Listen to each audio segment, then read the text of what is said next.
The problems with libertarian self-ownership. Introduction. Libertarianism often rests on the axiom of self-ownership, the claim that each person owns themselves as they might own any other form of property.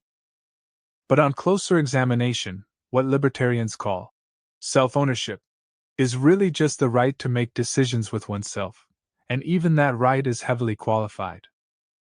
If the exercise of this right is restricted whenever it infringes on someone else's rights, then it is no longer true ownership, but a conditional decision-making license. This distinction becomes especially stark when we consider children, land dependence, and co-ownership. Children and the problem of incomplete agency. If self-ownership is a universal principle, then children should own themselves.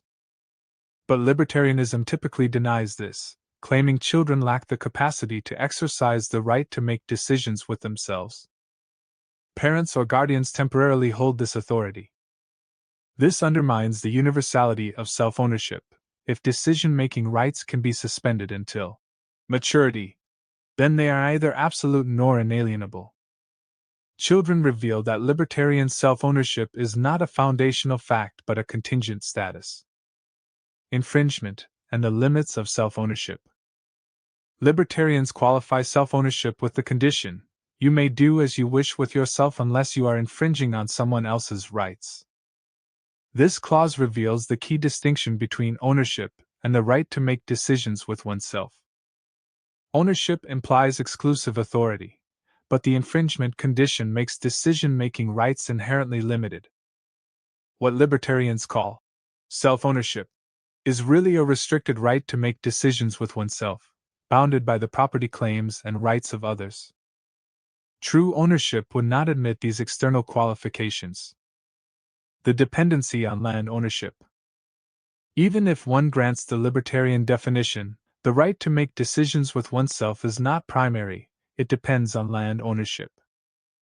Every action requires space. If you stand on land owned by someone else, your ability to act is subject to their rules. You cannot exercise decision-making rights independently of the property regime that governs the ground beneath you. Thus, what libertarians call self-ownership is really derivative of land ownership. Without unowned land or land you own outright, your supposed self-ownership is functionally curtailed. Co-ownership and partial control. The problem intensifies under co-ownership. When land is co-owned, each person's right to make decisions with themselves is mediated by the collective authority of all co-owners. A veto by another co-owner may prevent you from using your body in certain ways. This reduces self-ownership to a partial or conditional claim, undermining the idea of exclusive decision-making power. What exists in practice is not absolute ownership of oneself but a negotiated sphere of permissions. Conclusion.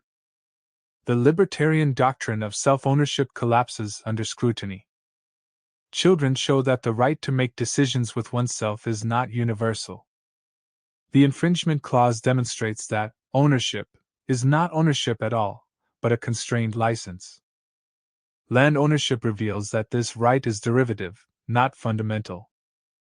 And co-ownership reduces it further to a matter of permissions.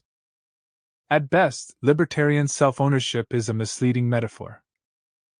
At worst, it obscures the real structures, land, property, and collective authority, that actually determine who can make decisions about themselves.